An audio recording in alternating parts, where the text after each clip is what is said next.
At the bottom of the world tonight, a colossal iceberg, one of the largest ever measured, has broken away. The 1 trillion tonne chunk of ice, roughly the size of Bali, has split from the Larsen C ice shelf in Antarctica. Hello, I'm Paul Barry. Welcome to Media Watch. And that sounds like really shocking news. But scientists can't agree whether this huge breakaway iceberg is or is not related to man-made global warming. And on a rather more trivial level, it seems the media can't even agree how big it is. How big is big? A68, as it's likely to be called by the scientists who identified it, is 1 trillion tonnes and 5,800 square kilometres. Now, the iceberg is around 1 million tonnes and 6,800 square kilometres in surface area. And an iceberg measuring more than 3,000 square kilometres is about to break off from one of the largest floating ice shelves in Antarctica. So let's try comparing the size of the iceberg with something more familiar. Here's Associate Professor David Suggett on ABC News 24 having a try. If you can imagine this mass chunk of ice, it's pretty much the size of Wales. Well, no, it's not. Try 1/4 of the size. Any more ideas? You're probably talking about something that's, the size of Melbourne. A bit smaller than that. Try again. Or 2 or 3 times Port Phillip Bay, for example. That's more like it. Anyone else? Bigger than the size of Bali. And it's around half the size of Sydney. Twice the size of the ACT. So just to give you some perspective of how large it is. Well, hooray. And just for the record, it's 5,800 square kilometres and it weighs 1 trillion tonnes, which is, very heavy. But now, let's go to some scary shopping news and the monster that's looming on our retail horizon. Online shopping is in for a big shake-up with a new player set to launch in Australia. And which big player would that be? Well, Amazon, of course. The American behemoth, which is set to arrive on our shores any day now. At least that's what the media keeps telling us. On Nines Today, back in February, Sylvia Jeffries brought us the news that Amazon's membership service was coming soon. So they haven't officially confirmed that Amazon Prime is coming to Australia, but there has been strong enough speculation, of course, for us to stand here and discuss it this morning. They're alluding to the fact that it's not far away. Alluding, eh? So should we be thinking days or weeks away? 2 months later, today's finance guru Ross Greenwood announced that D-Day had arrived. I've got to tell you, this is the news that will make retailers' blood run cold. Amazon, the global retail giant, is today firmly putting its hooks into Australia. Today, right, so it was finally happening. But what exactly did Amazon launch? This here just went up onto its Australian website this morning. A simple statement that says Amazon Marketplace is coming soon to Australia. What? Still coming soon? And another 3 months later, it's still not here. And a current affair is finding the suspense too much to bear, warning retailers at regular intervals of impending doom. Even the dominant Swedish giant IKEA is looking over its shoulder at the pending arrival of Amazon in Australia. With Amazon, the giant online retailer, about to launch here, threatening to leave bricks and mortar stores in rubble. I guess the elephant in the room and the thing that everyone is talking about is that Amazon's likely to arrive in the next couple of years. Surely not. Still a couple of years away. And the print media, who are also thrilled at the prospect, are no clearer about when it might land. Story after story has speculated on a date from July to September and into next year, while sounding the alarm on the threat it will pose, sending shoppers and share traders into a spin. Meanwhile, all Amazon has actually said back in April is... The next step is to bring a retail offering to Australia, and we are making those plans now. Well, that was 3 months ago, and Gerry Harvey, for one, isn't panicking. The outspoken retailer, who would have more than most to lose, told Fairfax last month... Amazon, to my knowledge, haven't even bought a block of land in Australia. Let's assume I buy a block of land tomorrow. I've got to buy it, pay for it, put in a development application. If that happens within 3 years, that's very quick. Time for hundreds more stories. But in the meantime, some believe the threat has been vastly overstated. Don't believe the Amazon taking over Australia hype. Merrill Lynch. Lagging infrastructure, sparse population and already well-developed online shopping habits mean Amazon will not upend Australia's retail sector, as some have predicted. Even better. Then we can have another 100 stories about how it wasn't nearly as bad as we feared. That's if Amazon ever does arrive.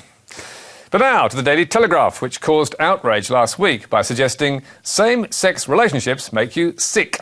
Surely more likely to happen from reading the telly. So loud was the uproar that the paper's editor Chris Daw was forced to apologise, or not, claiming he'd just been misunderstood. Unfortunately, the presentation of the story has been misinterpreted. The story in no way suggests or intends to suggest that same-sex relationships are unhealthy. There is no judgment expressed at all in the story other than about diet. Chris Daw, editor. Really? Yes, sorry, not sorry. So, what was the fuss all about? Well, it was this graphic highlighting the poor health of under 24-year-olds in New South Wales. Fat chance of being healthy. Young Aussies only have themselves to blame. And maybe that's true, because as the graphic showed, roughly a third drink too much, are overweight or obese, and or take illicit drugs.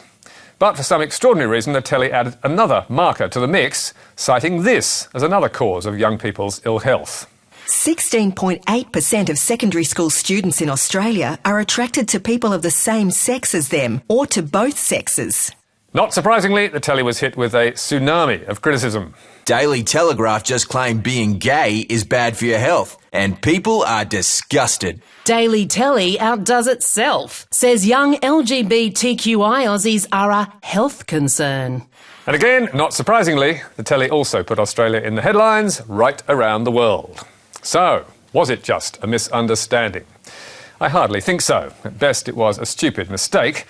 And we reckon the telly should take a leaf out of Carl Stefanovic's book and go the full mea culpa, which, in case they've forgotten, goes like this. I get it wrong, and yesterday I got it very wrong. I am an ignorant fool at times, and my humour is skewed in a very strange fashion. I get it wrong, I probably always will, but as a result of yesterday, I truly have learned a lesson. But the telly learning a lesson is probably too much to hope. And now to local news from Channel 9 Darwin, which last week announced it was axing local production of its nightly bulletin and shifting almost all of it 3,400 kilometres away to Brisbane. Now to the story that has the territory talking. Instead of delivering the news, tonight we're making it.